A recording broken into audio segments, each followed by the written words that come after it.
Top quality और consistent performance के लिए सिर्फ सिल्वर पंप नाम याद रखना।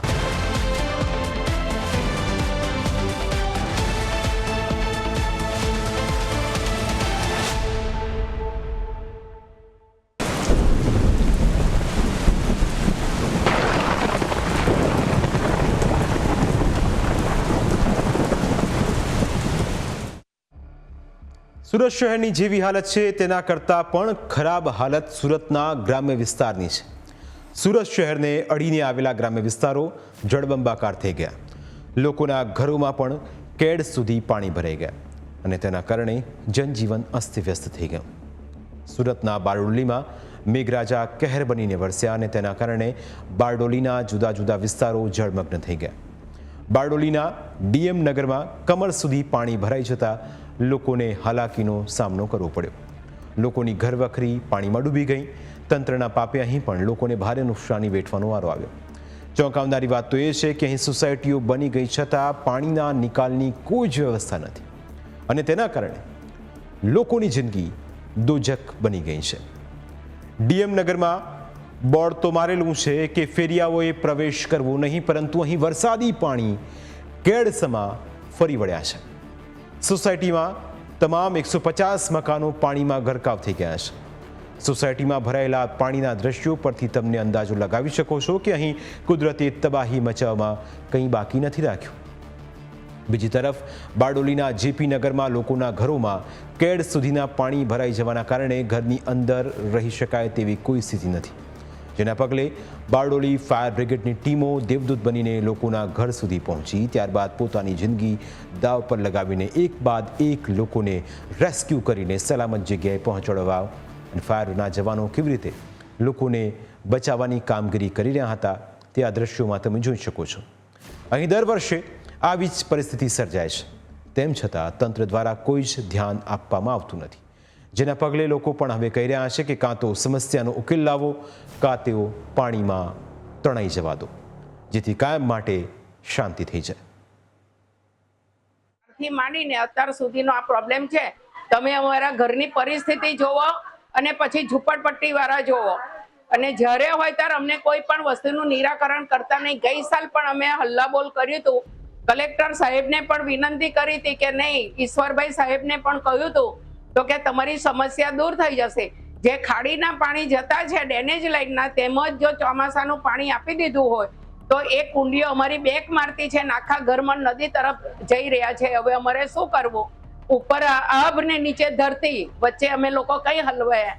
એના કરતા એક જ ફેરે પેલો પૂર આવે ને જતા રહી, અને તેવું હવે કંઈક કરી દો।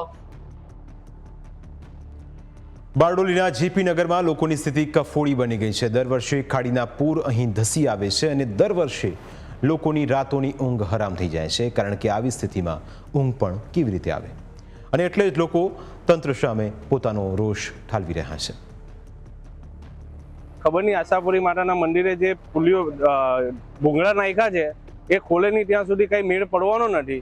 અને અમારે આ ટોયલેટ બાથરૂમ ઘરમાં બી પાણી આવે છે, અને આટલા નીની તો આખા અડધા પગ ડૂબી જાય એટલું પાણી આવે છે। હવે નગરપાલિકા આનું કઈ કેટલા વર્ષોથી આનો કોઈ ઉપાય જ નથી કરતી। બધે નગરપાલિકામાં અમારી સોસાયટી દર વર્ષે જાય છે, પણ કોઈ રજૂઆત, કોઈ કામ નથી થતું।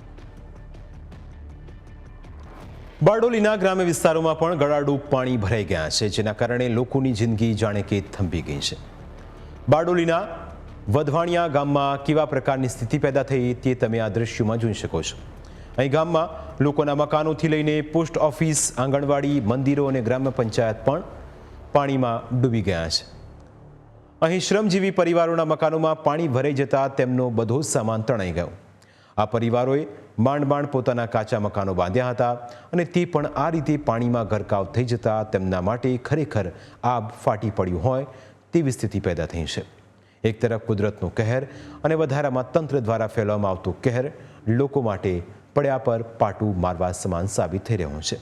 તેમ છતાં નગરોળ તંત્ર દ્વારા લોકોને રાહત મળે તેવી કોઈ જ કામગીરી નથી કરાતી।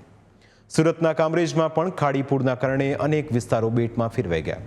કામરેજની 7 સોસાયટીમાં એ હદે પાણી ભરાઈ ગયા કે લોકોનો સંપર્ક કપાઈ ગયો, કારણ કે ત્યાં પહોંચી શકાય તેવી કોઈ સ્થિતિ નથી। અને વધારામાં અહીં વીજળી પણ ગુલ થઈ જતા લોકોની મુશ્કેલી વધી ગઈ, જેને લઈ લોકોએ રોષ વ્યક્ત કર્યો. અધિકારી કોઈ આવતા નથી અને આવે તો ફૂલ ખાલી બબે ફોટા પાડી પાડીને એક ગુડની ગાંઠી આપીને હાલતા થઈ જાય છે. એટલે એવું ન થવું જોઈએ. નાના માણસો બધા રહેશે. કોઈ આ 2 વિભાગ છે, કોઈ મોટો માણસ નથી. મોટો માણસ હોય તો બંગલામાં રહે અને હાજા માંદા જાવ તો અમારે કઈ રીતે દવાખાને જવું? માણસ મરી ગયું હોય ને તો બોડી લેવાય રથ આવતો નથી તો અમારે કઈ રીતે લઈને જવું? હાલો માંદા હોય તો રિક્ષા સાવલા ગમે એમાં લઈ જાય. હા, પણ આમાં કેમ લઈને જવું? અધિકારી આવે છે તો આ કેમ નથી? પાણીની સમસ્યા, પાવર અને રોડ એટલું જ અમારે જોઈએ છે. અમારે એમ બુદ્ધિ ગાંઠિયા કોઈને જોતા નથી. તકલીફ તો પડે જ ને. છોકરું હાજુ માંદું થાય, ઘરમાં પાણી, છોકરાને અમે લઈને ત્યાં જવું, રસ્તાની કેટલી તકલીફ છે. અમારે કેમ હાલી નહીં જવું? છોકરા એકલા મૂકીને તો જવાય નહીં અમારે. જ્યાં નજર કરો ત્યાં બસ પાણી જ પાણી છે અને આ પાણી વચ્ચે હવે કેટલા દિવસો જિંદગી પસાર કરવી પડશે તે એક મોટો સવાલ છે. કારણ કે પાણીના નિકાલ માટે તંત્ર કોઈ જ વ્યવસ્થા કરી શકતું નથી અને આટલા વર્ષો સુધી જે પ્રકારની તંત્રની કામગીરી રહી છે તેને જોતા હવે લોકોએ પણ તંત્ર પાસેથી આશા છોડી દીધી છે. પરંતુ એનો અર્થ એ નથી કે તંત્ર હાથ અદ્ધર કરી નાખે. તંત્ર લોકો સુધી મદદ પહોંચાડે અને જલ્દીમાં જલ્દી પાણીનો નિકાલ કરે તે પણ ખૂબ જરૂરી છે. પ્રાઇમ 9માં સમય થયો છે બ્રેકનો. બ્રેક બાદ વાત કરીશું કે આખરે સુરતને ડૂબાડવામાં ખાડીની ભૂમિકા કેટલી છે.